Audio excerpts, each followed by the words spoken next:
It's like I remembered. I'm back. Okay. Jim, I know you didn't get the result you wanted, but were you pleased with the way you guys followed the scheme, played last week, holding Kansas City to 300 total yards, I think? I mean, it's really not about yards. It's about points. Gave up the one drive. Rest of the time, I think we had 6 3-and-outs. I think we had 3 other drives where it was 1 first down and we were off, and I think maybe 3 or 4 others that there was only 2 first downs. So that was the top third down team in the NFL. We knew that was going to be a good matchup. I think we won that matchup, but when it's all said and done, we got to come up with a couple more plays than that. Had our hands on a couple interceptions, had a couple other plays where the DB had a guy boxed out and could have made a play on the ball. We didn't make those. And, when your offense is struggling a little bit, we got to provide the spark. And, there were some good things. I mean, we forced 9 punts. I'm not 100% sure. You guys always have to fact check me, but I think that might be a high water mark for Andy Reid and KC. I think they were averaging like 3 a game coming into this game. But when it's all said and done, you got to hold them to less points than you score. And wish we could have held them to a couple field goals after some of those plus territories and, made it a,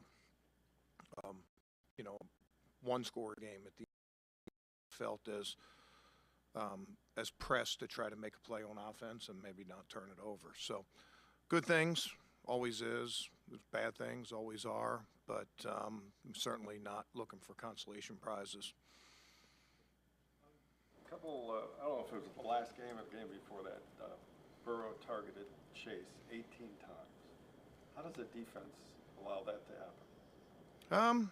I don't know. I mean, I had Calvin Johnson, and he was doubled like every single play, and I think it was New Orleans, had like 280 yards. So, Miles gets double teamed on just about every play and, still has double-digit sacks.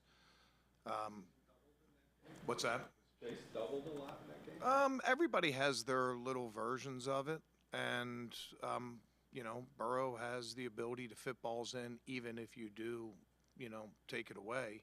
Going back to our first game, I thought our guys did a pretty good job of holding down. We let our guard down on one play, a single high play in the fringe, and caught a fade stop for a touchdown.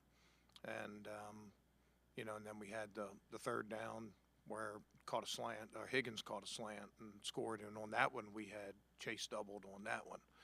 So it's not so much holding one player down, it's holding the offense down. And, whoever it is in there, Higgins, he's leaning on his running back a little bit more now, Chase Brown.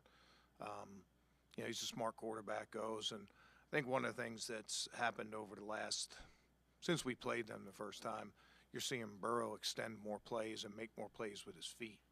Early in the season, that really wasn't part of what they were trying to do. But as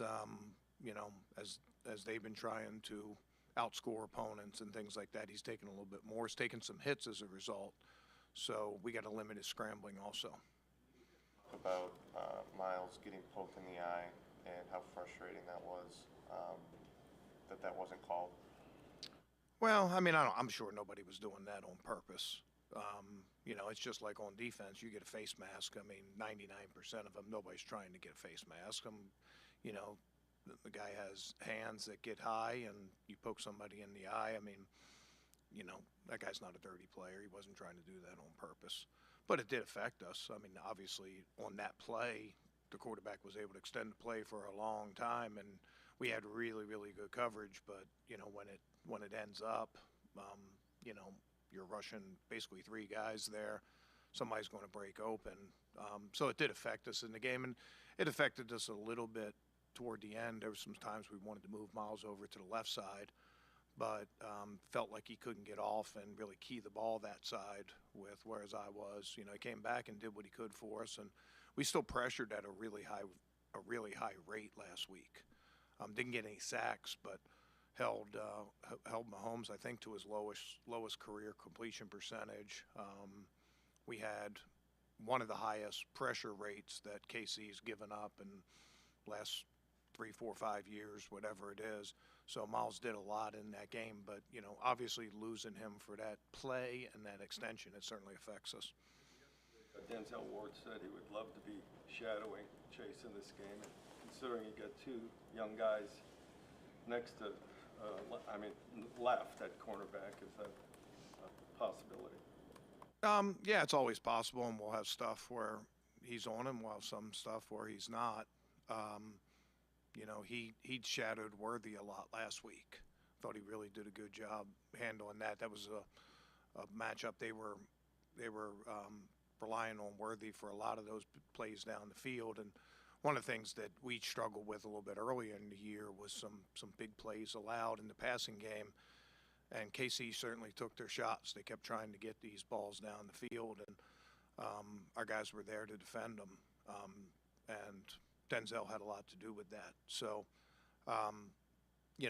again, this isn't a game, though, that you can just take one player out. You can take Chase out, and, they have good players around, and they got a quarterback that knows what he's doing. And, like I said, a quarterback that can make some plays with his feet, too. So it's going to take a team effort on defense. But, Cam stepped in, hasn't played a lot of outside corner for us. Stepped in and, did an admirable job. And, Miles Harden had his first real playing experience, hadn't played for a month. Some mixed results, but, those guys battled.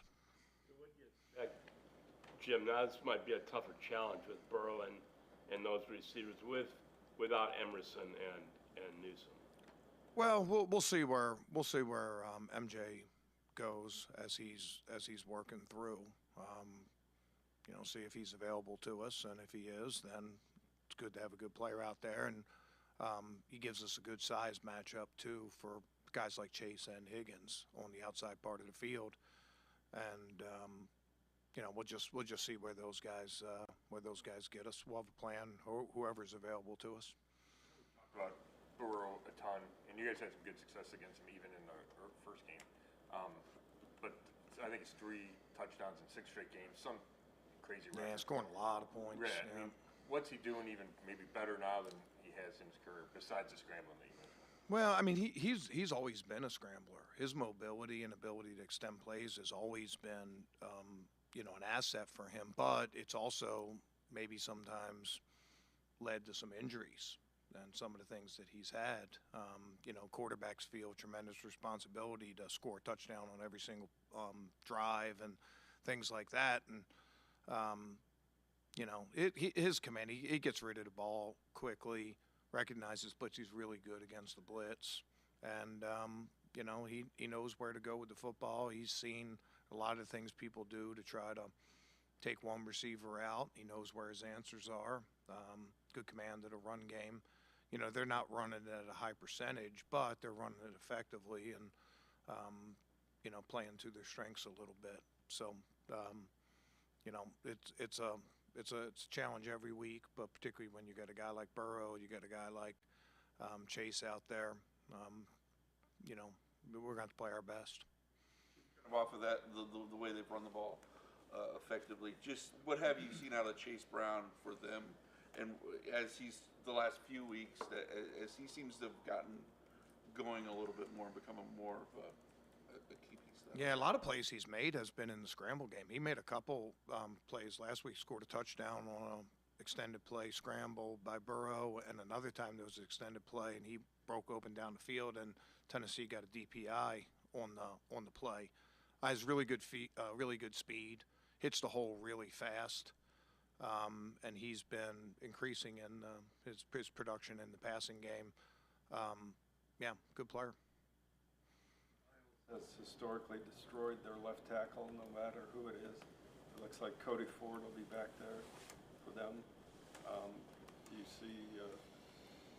What about that matchup? Yeah, I'm in favor of that. Yeah, I mean, everybody has a plan. They've been using a lot more tight ends in the backfield, particularly on third down. There's a lot of third downs where there's no running back in the game, and they're using their tight ends to protect and to chip and help them in blitzes and also help versus edge rushers. So it's not just going to be a one-on-one battle. You know, it'll be coverage, it'll be, you know, beating protections, it'll be winning one-on-one matchups, sort of the way it always is. Okay. All right, guys. Hey, Merry Christmas, everybody. I don't think I'll see